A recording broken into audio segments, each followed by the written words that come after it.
Convido você a abrir sua Bíblia no Evangelho de 2 Mateus, capítulo 8, versículo 28, e vamos ler aqui mais um milagre que Jesus fez e que está nessa sequência de vários milagres entre o capítulo 8 e o capítulo 9, que nós encontramos aqui na Palavra de Deus. Versículo 28 diz assim: E tendo chegado ao outro lado, à província dos Gadarenos, saíram-lhe ao encontro dois endemoniados, vindos dos sepulcros, tão ferozes eram que ninguém podia passar próximo daquele caminho.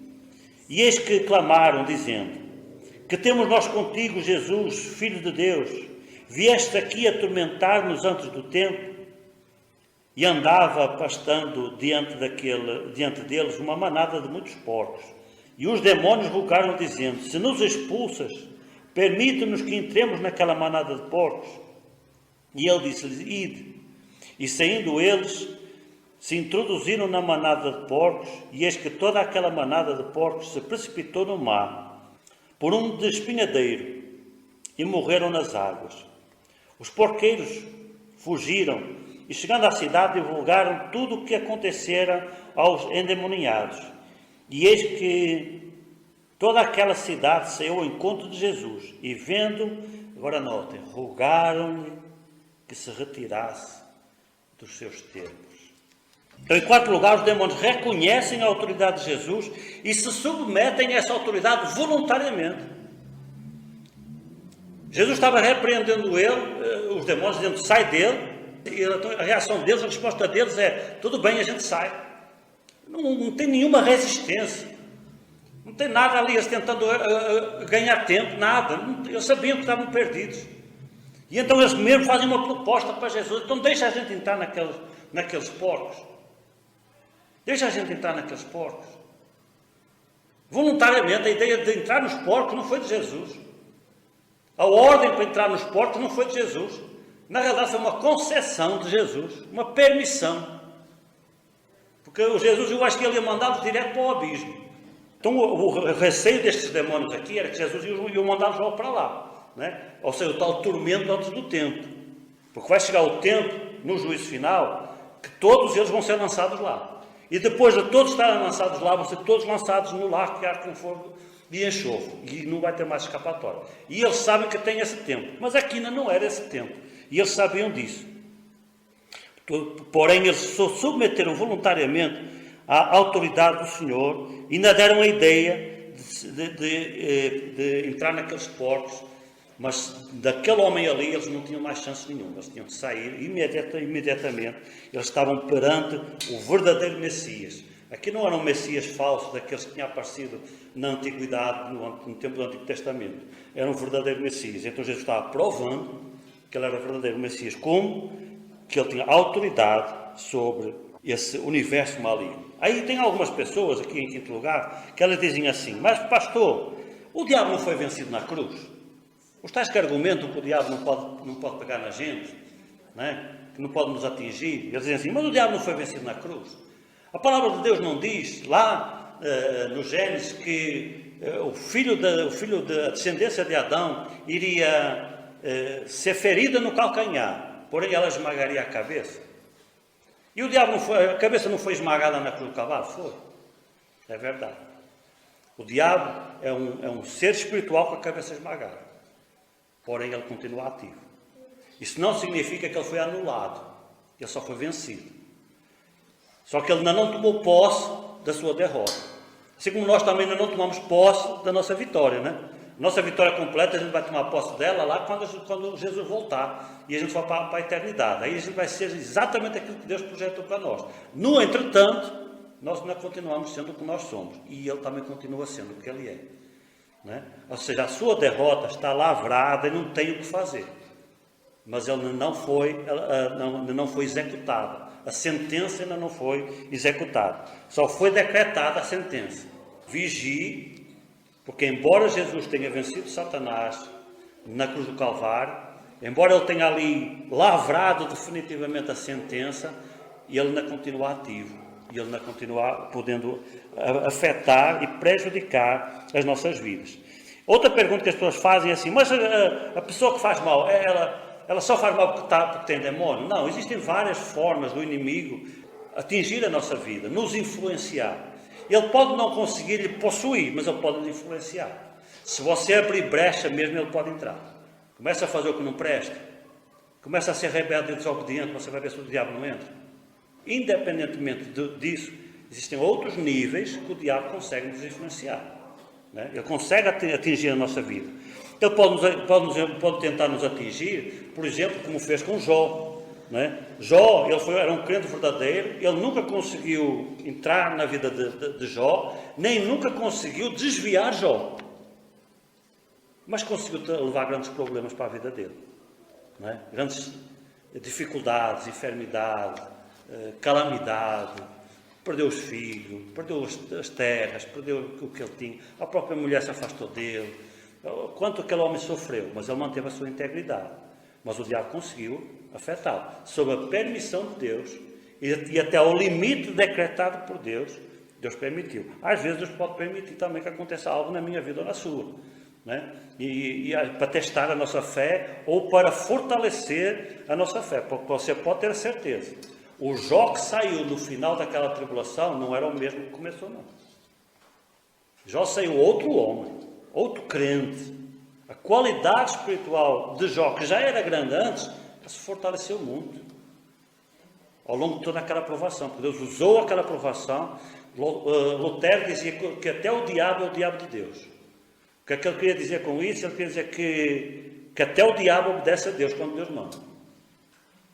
Se Deus dissesse, rapaz, vem cá, para aí, ele para na hora. E nem discute. A gente discute com Deus, não é? A gente às vezes briga com Deus. Oh Deus, o que é que está acontecendo na minha vida? Onde é que tu estavas, Deus? Né? Mas o diabo não faz isso. Ele para na hora. Porque até ele obedece na hora que Deus manda. Mas Deus mandando, o diabo obedece. Então estávamos falando sobre outros níveis que ele tem para nos influenciar. E às vezes ele consegue nos influenciar. Nós também podemos dizer que existem vários níveis de abrir brecha. Quando a gente fala em abrir brecha, não significa você começar agora do dia para o nada a trair, a adulterar, a beber, a cair, a se drogar. A gente não precisa chegar em extremos desses. Né? E esse é um extremo grave. E com certeza é um dos que ele usa para nos derrotar. Mas às vezes a gente não chega nesses limites. Mas então abre um pouquinho de brecha. Né? E ele começa a entrar com as atitudes que são características dele. Se nós estudarmos este endemoniado aqui, antes da libertação, nós vamos ver que ele tem um tipo de comportamento. Né? Que era um comportamento caracterizado por quê? Pela violência. Ele era um homem violento. Ele atacava as pessoas que passassem próximas. Ele fazia mal. Era um homem irado. Era um homem rebelde. Ele estava completamente fora da ordem social. Ele não se submetia às leis, ele não obedecia a ninguém. Era um rebelde completo, tanto na dimensão humana e legal, como na dimensão espiritual. Mas existem outras questões também que nós podemos ser levados, como, por exemplo, o materialismo. Abraçar o materialismo, entrar numa corrida desenfreada para ganhar dinheiro. E, às vezes, ganhar dinheiro a qualquer preço. Né? Parece assim uma proposta assim meio trapaceira. Rapaz, se você se juntar comigo aqui, né, a gente faz assim, né? A gente compra assim uns respiradores falsos lá da China, você investe comigo, eu invisto com você, e a gente depois superfatura aí, né, como fizeram agora nessa pandemia, né? Isso é trabalhar para ganhar dinheiro não é pecado. Agora, trapacear é, né? Pisar os outros é, passar por cima dos outros é, enganar os outros para ganhar dinheiro é, né? Então, há limites. Então o diabo muitas vezes não consegue lhe possuir, não consegue lhe endemoninhar, mas consegue lhe influenciar dessa maneira. E ele conhece as nossas fraquezas. Não é? Às vezes a gente tem tendência para ser, assim, gostar um pouquinho mais de dinheiro, né? Tem gente que gosta muito de dinheiro, eu também gosto. Né? Eu gosto mais do que ele compra. O dinheiro mesmo assim não me seduz tanto, mas o que ele compra eu gosto. Né? E o diabo explora as nossas fraquezas. Às vezes tem aquela pessoa que ela gosta de conversar, né? Gosta muito de conversa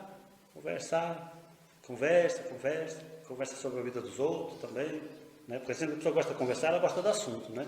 Aí puxa assunto, e um assunto puxa outro assunto, né? E depois começa a vir, quando a nossa vida já não é mais suficiente, começa a ver a vida dos outros, começa a ser mais interessante também para a gente conversar, né? E a pessoa vai conversando, isso chama-se de fofoca, né? Quanta destruição não há por causa disso. O diabo só usa a nossa tendência, Nós temos uma tendênciazinha para aquilo ali. E ele vai explorar. Né? E vai explorando isso e nos leva para outros níveis. Né? E para a intolerância. Nós vivemos um tempo agora, vocês que estão, principalmente as pessoas da saúde, né? Que estão batendo de frente com este momento que a gente vive. A gente percebe que muitas pessoas, existe um medo de dizer que teve Covid, ou está com Covid. Porquê? Por causa da intolerância. As pessoas segregam, as pessoas se afastam. Mesmo que todo mundo diga, olha, tem um tempo de incubação, tem um tempo que a doença fica, mas depois cura e a pessoa não transmite mais, as pessoas não acreditam. As pessoas se afastam de você porque, né? Isso é aquele medo, aquela intolerância. A intolerância ela é irmã da ignorância. Quanto mais ignorante, mais intolerância. Né? E as pessoas começam assim a se afastar das pessoas, a não querer convívio, porque por causa que são ignorantes, se tornam intolerantes. Arrogância. O medo escravizante, quando a gente se deixa dominar pelo medo, ele nos escraviza. A pessoa deixa de conseguir agir, fica ali paralisada. E o diabo usa isso. Ou seja, isso para você entender os níveis com que o inimigo consegue afetar a nossa vida. Não necessariamente, se você abrir brecha ou ele vai entrar com tudo. Mas se a gente se mantiver um pouquinho alerta, ele não vai conseguir entrar. Mas onde ele puder nos pegar, ele vai nos pegar. E eu posso dizer que ele sempre nos pega. Porque todos nós temos as nossas fragilidades. Todos nós temos os nossos pontos fracos. E ele sempre tenta explorar esse ponto fraco. E às vezes a gente resiste, outras vezes a gente peca. E a gente se arrepende e volta para o Senhor, mas ele não desiste. E mais na frente ele vai tentar de novo. E a gente vai viver essa luta até o último dia da nossa vida, ou até Jesus voltar. Porque ele sempre vai tentar nos derrotar nessas áreas aí onde nós somos mais fracos, está certo? Então, para você entender que existem vários níveis realmente de atuação do inimigo, sempre com o objetivo que nós temos no começo de afrontar Deus e nos usar para afrontar Deus. Olha Deus, olha o que eu consigo fazer. Tu dizes que ele é teu filho, tu dizes que ela é tua filha. Né? Tu dizes que a palavra de Deus está mudando a vida dela. Eu admiro muito aquela história ali de Jó. Eu acho fantástico aquele momento, aquele episódio. Porque uma das coisas que eu admiro é a confiança, a credibilidade que Deus deu a Jó. No começo, quando houve aquela tentação, e o diabo foi à presença de Deus e confrontou Deus, e desafiou Deus, Deus liberou. Deus liberou. Tu viste o meu filho Jó? A confiança que Deus tinha em Jó. Jó era um simples humano como nós, pecador. No entanto, Deus apostou em Jó, acreditou nele. Eu acho que às vezes, eu já falo isso muitas vezes, Deus acredita às vezes mais em nós, mais que nós mesmos. A gente às vezes se acha incapaz, mas Deus acredita em nós. Vai que tu consegue. Não, eu não sou capaz. Vai que tu consegue. Vai que eu sou contigo. Vai que eu te ajudo. Né? E a gente fica ali com medo, e Deus está confiando, apostando as fichas todas em nós. O próprio Deus do universo apostando as fichas dela, a sua credibilidade. Vocês imaginam o que aconteceria se Jó tivesse fracassado? Você já imaginou? Se o diabo tivesse conseguido botar Jó para blasfemar de Deus, Deus teria sido desonrado, porque ele acreditou em Jó. Entende? O nome de Deus estava posto em causa. Quando ele diz ao diabo, vai, só não toques na vida dele, Deus estava dizendo assim, rapaz, eu boto as minhas fichas todas nele. Eu acredito nele. Pode ir. Deus colocou o seu nome em causa. O Deus do universo precisava disso. Olha a confiança que Deus tem na gente. Né? Deus aposta assim, pode ir, pode lá tentar ele. Aí você vê assim um irmão sofrendo ali, uma contrariedade grande na sua vida, e a gente se entristece, mas ao mesmo tempo você pode dizer assim, rapaz, quanto Deus está confiando naquele homem ali, naquela irmã. O quanto Deus está apostando nele. Se eu acredito que ele vai vencer, que ele vai resistir, ele não vai blasfemar do meu nome, ele não vai abandonar, ele vai permanecer fiel. Pode ir lá com tudo que tu tem. Você imagina você ter uma vida estável. Jó era um homem muito rico, uma família grande, bonita, e de repente ele perde tudo o que tem. Perder tudo o que tem, o que a gente tem, a gente até releva, não é? Pode levar. A gente também já tem tão pouca coisa, a gente nem vai fazer tanta diferença. Agora levar nossos filhos, levar os filhos dele, tudo de uma vez só. E não foi assim, morreu um agora, daqui a 2 anos morreu outro, daqui a 10 anos morreu outro. Não, de uma vez só, um incêndio, morreu tudinho. Não é? Doer na gente é uma coisa, doer nos filhos da gente é outra coisa, que dói muito mais do que se fosse na gente, não é? Agora imagine a confiança de Deus naquele homem ali. Deus apostou todas as suas fichas. Em sétimo lugar aqui, para nós terminarmos, precisamos também ter consciência de que às vezes a libertação ela traz prejuízos. Às vezes a libertação traz prejuízo. Por exemplo, quando o Senhor perdoou o Zaqueu, né? Quando Deus perdoou o Zaqueu, nós sabemos que o Zaqueu ele era assim meio malandro antes, né? Porque o Império Romano, a estratégia do Império Romano, quando ele contratava um cobrador de impostos, ele dava um limite que ele tinha que arrecadar para o Império, o que ele arrecadasse acima era dele. E isso não era ilegal, era imoral, mas não era ilegal, entende? Como era imoral, os judeus não aceitavam. Mas como era ilegal, os romanos não podiam fazer nada. Aceitavam. No fundo era o salário dele, era o percentual dele. E de certa forma era legítimo eles cobrarem algo a mais, porque era o sustento deles. Porque Roma não pagava nada por eles cobrar imposto. O que eles ganhavam era justamente o que eles cobrassem a mais. Mas tinham um limite razoável para fazer isso. Só que muitos extrapolavam. Por isso é que facilmente, eu estava lendo há poucos dias sobre isso, facilmente um cobrador de impostos enriquecia em pouco tempo. Ficavam homens ricos em pouco tempo. De um dia para a noite eles apareciam com uma Hilux lá naquele tempo, né? Rapidinho eles enriqueciam. Porquê? Porque eles extrapolavam. O que é que Zaqueu fez? Reconheceu que extrapolava.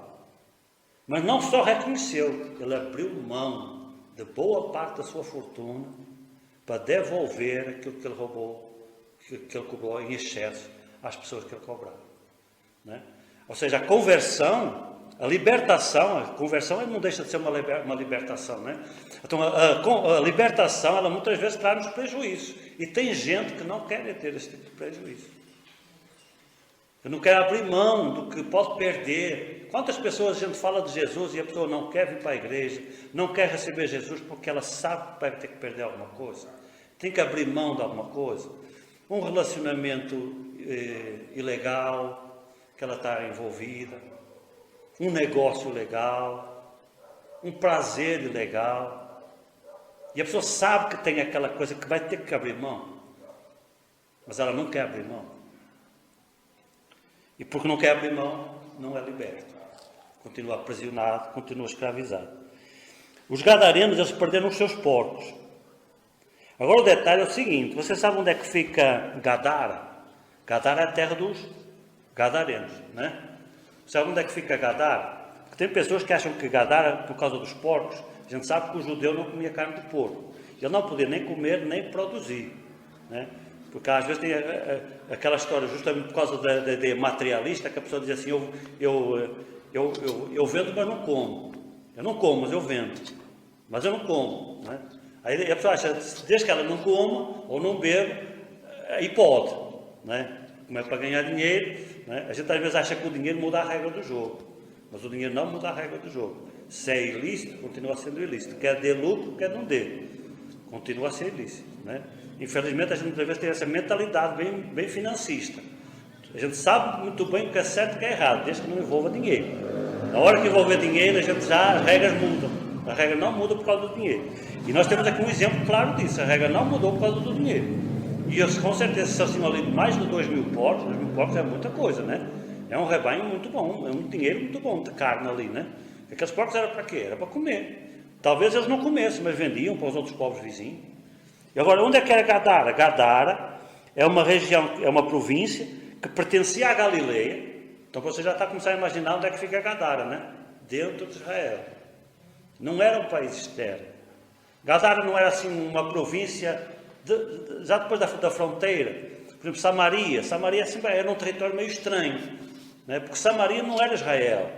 Era como se fosse antigamente tinha sido Israel, mas depois eles tinham-se autonomizado no tempo da divisão de Israel e passou a ficar fora. Então assim, Eles eram meio judeus, meio não eram, também porque eles tinham casado com mulheres não judias, havia assim, era um povo misturado, os samaritanos. Por isso os judeus não reconheciam os samaritanos. Mas a mulher samaritana se achava judia, né? Você lembra da história da mulher samaritana? Ela se achava judia, ela dizia, onde é que é para adorar? É aqui ou é em Jerusalém? Ela achava que estava certa, né? Mas os judeus não os reconheciam, porque eles eram meio misturados. Mas aqui Gadara não. Gadara é pleno Israel. É um pouco a sul do Mar da Galileia, onde Pedro pescava com os seus irmãos e amigos. Do lado oeste do rio Jarbuque, que é um rio que Jesus atravessou várias vezes. Entrando no barco, atravessou para outra margem, esse rio aqui. Então Jesus passou de um lado para o outro, várias vezes, do leste para o oeste, várias vezes atravessando aquele rio ali. E então era uma província que pertencia ali, pleno Israel. E eles estavam com uma atividade ilegal. E por causa da sua atividade ilegal, por causa da lei de Israel, eles não podiam criar porcos. Não só não podiam consumir, como também não podiam criar. Mas eles estavam tendo uma atividade ilegal, muito lucrativa, mas estavam tendo uma atividade ilegal. E por causa da sua atividade ilegal, eles tiveram muito prejuízo. É por isso que às vezes as pessoas perguntam, mas por que é que Jesus deixou os demônios entrar naqueles porcos? E os porcos ainda por cima caíram num precipício e morreu tudinho. Olha o prejuízo. Por que é que Jesus permitiu? Jesus permitiu porque os porcos não eram para estar ali. Aquela atividade não era para existir. Na realidade, Jesus resolveu 2 problemas de uma vez só. Libertou o gadareno e libertou o gadareno dos demônios, o rapaz, e libertou o povo de uma atividade ilícita e ilegal que estavam atuando. E foi por isso que Jesus permitiu. Só que isso trouxe grande prejuízo para aquele povo. E por causa disso, eles preferiram não ter Jesus na vida deles. Eles preferiram o lucro de uma prosperidade ímpia, cedendo ao maligno. Vocês vejam como o inimigo é astuto. Aquelas pessoas não estavam endemoniadas. Quem estava endemoniado era o rapaz. Aquelas pessoas não estavam endemoniadas. O inimigo conseguiu endemoniar aquele rapaz, mas não conseguiu endemoniar aquele povo todo. Mas conseguiu levar para eles uma atividade ilícita que os afastou, que os desviou completamente. E que os fez não querer Deus na vida deles. Porque eles preferiam o lucro a Deus. Está a ver como é fácil o diabo entrar na vida da gente? Ele não precisa possuir a pessoa. Às vezes dá menos trabalho para ele. Não é? Para possuir este rapaz aqui foi preciso uma legião. O rapaz vai ser valente. Foi preciso uma legião de demônios para pegar ele. Ou pessoas com só o demônio já pegavam, mas este aqui não. Mas para aquelas pessoas ali, o diabo não precisou de usar demônio nenhum. Só levou uma influência. Só levou para eles uma influência negativa, um bom negócio, uma boa proposta de negócio. Ilegal, mas era uma boa proposta de negócio. E o judeu adora dinheiro. E não conseguiu resistir àquela proposta. E aí recebeu aquela proposta, estavam ganhando bom dinheiro. Na hora que eles tiveram que escolher entre Jesus e o seu negócio, quem é que eles escolheram? O seu negócio. Né? Lembram da história da mulher samaritana? Como foi diferente a história ali. Aquela mulher, ela tinha uma outra realidade, um outro fenômeno. O inimigo também não possuiu ela mandou-lhe uma outra proposta. Nesse caso, relacionamentos ilícitos. A proposta ali não foi material, foi sentimental. E a mulher abraçou aquela proposta. Mas quando ela conheceu Jesus, ela não fez como este povo. Ela abriu mão dos seus relacionamentos ilícitos para ter Jesus. Depois ela foi à cidade. Falou a todo aquele povo. Escancarou a sua vida, porque ela disse, ele contou-me tudo o que eu tinha feito. Ou seja, ela escancarou a sua vida, a sua intimidade, a sua privacidade. Com aquele povo que já era crítico para com ela, porque com certeza aquele povo sabia. Aquele povo viu o testemunho dela, vieram conhecer Jesus, e você sabe o que é que nós lemos depois no final? Que persuadiram Jesus a ficar com eles, e Jesus ficou ali alguns dias. Eles não pediram para Jesus ir embora, eles pediram para Jesus, fica conosco, nos ensina a palavra que Jesus ficou lá pregando a palavra. Muitos deles se converteram. Como foi diferente a atitude desse povo samaritano. Olha, foi Samaria. que é o tal povo que os judeus nem reconheciam como povo, como judeu, porque era um povo já meio misturado. Não foi diferente a atitude deles, um povo que não era nem judeu. E aqui nós estamos a falar de um povo que era verdadeiramente judeu dentro de Israel. E preferiram o seu negócio ilícito, o seu lucro ilícito, à presença de Jesus na sua vida. Eu agora quero terminar, e então convido você a irmos lá para Marcos capítulo 5, e nós vamos ler ali, porque eu acho bem legal assim, a descrição de Marcos, sobre este mesmo milagre. Só que ali Marcos ele não fala que eram 2 homens, ele fala que é só um.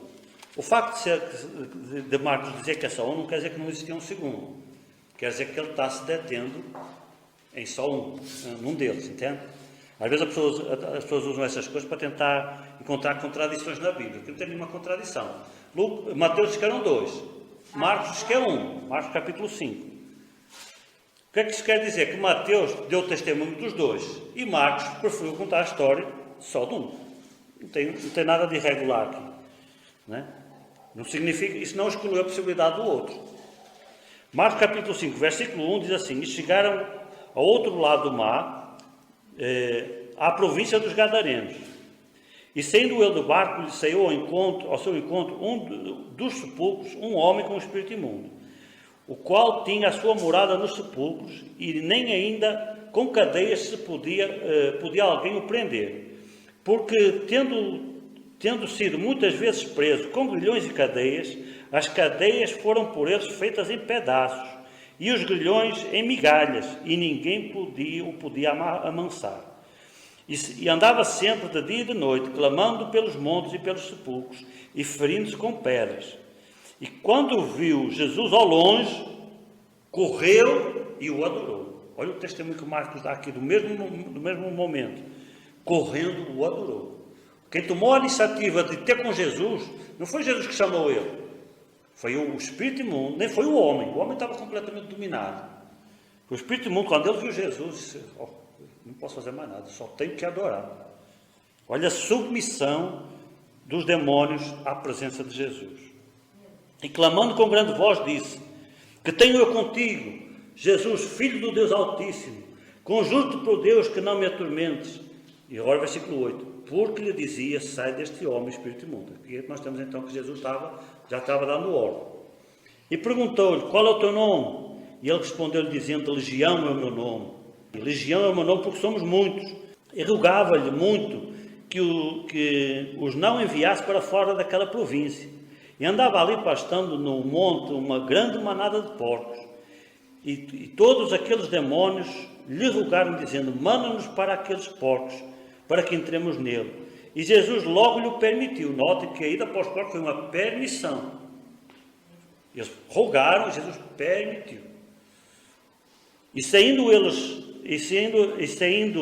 aqueles espíritos imundos, entraram nos porcos, e a manada se precipitou por um despenhadeiro no mar. Eram quase 2.000, e afogaram-se no mar. Não me pergunte o que é que aconteceu depois com os espíritos, depois que os porcos morreram, porque eu não vou saber responder. E os que apacentavam os porcos fugiram, e o anunciaram na cidade e nos campos, e saíram muitos para ver o que era aquilo que tinha acontecido. E foram ter com Jesus, e viram o endemoniado, e o que tivera a legião. Agora nós, assentado, vestido e em perfeito juízo. E temeram, pode ficar com medo. Quando o homem estava endemoniado, eles não tinham medo. Agora, quando o homem estava bom, eles ficavam com medo. Faz sentido? E os que aquilo tinham visto, contaram-nos o que acontecera ao endemoniado e acerca dos porcos. E começaram a rogar-lhe que saísse dos seus termos. Depois diz: e entrando ele no barco, rogava-lhe o endemoniado, rogava-lhe o que for endemoniado, que deixasse estar com ele. Olha que coisa maravilhosa agora nós temos aqui. Agora nós temos aqui o que é o exemplo de um homem liberto. Um homem verdadeiramente liberto é isso aqui. E este é o verdadeiro Evangelho. É um Evangelho que liberta. E que não só liberta, mas transforma. Aqui nós não temos um homem liberto que continua na mesma vida, como acontece hoje. Hoje a gente prega um Evangelho soft, mansinho. Venha para a igreja. A gente só quer ter gente na igreja. O que ela faz lá fora é com ela. Pode estar lá aprontando todos. A A gente faz conta que nem sabe. Porque a gente só quer ter gente na igreja. Jesus não está preocupado em ter gente na igreja. Não é por acaso que quando Jesus morreu só tinha 120 crentes. A igreja dele só tinha 120 pessoas. Porque ele não levava as pessoas para a igreja a qualquer preço. Ele levava pessoas para a igreja para transformar a vida delas, para mudar a vida delas. E foi o que aconteceu com este rapaz aqui. O prazer dele era agora estar com Jesus. Deixa-me te seguir. Deixa eu ficar com você.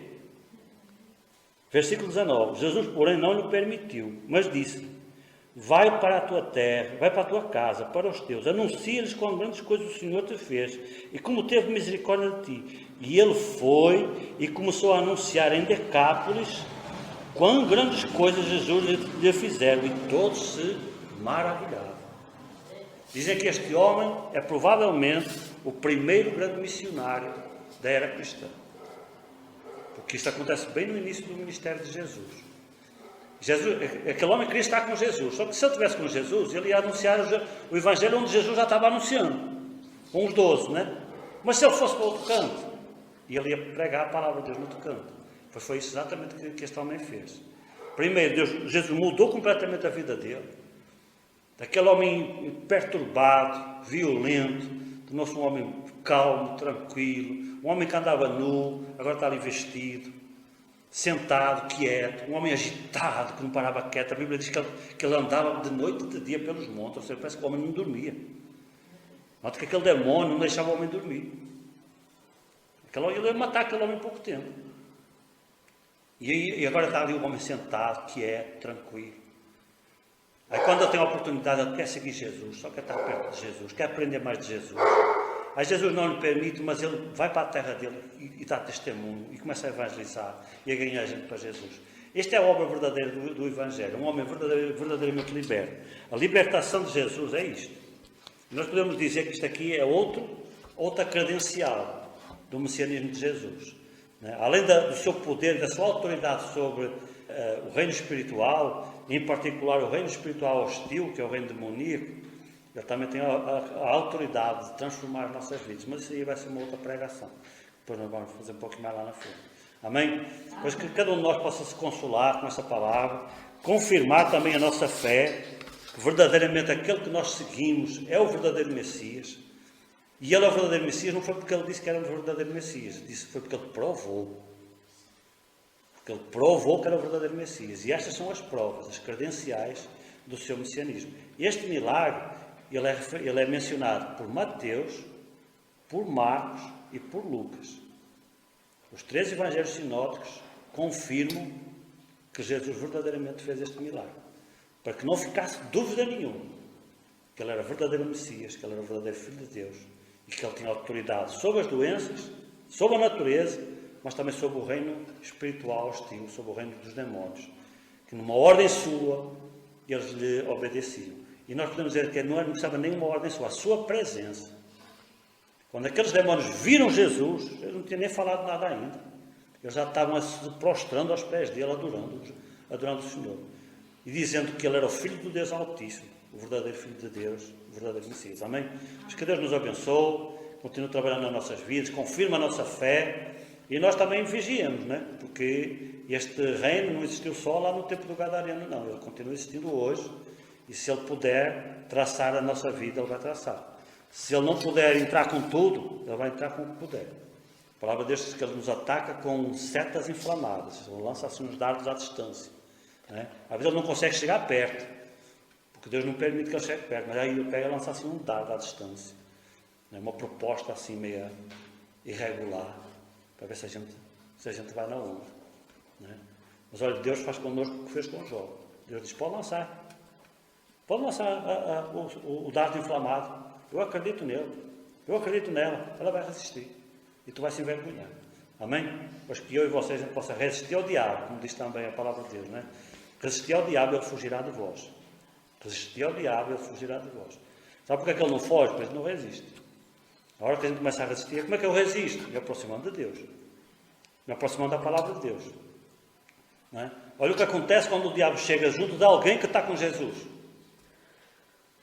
Ele não consegue imuniar, ele é derrotado. Ele consegue se prostrar e adorar Jesus. Agora, quando a gente está longe de Jesus, a gente não tem defesa. Está muito desprotegido. Aí ele vem. Amém? Que Deus nos abençoe.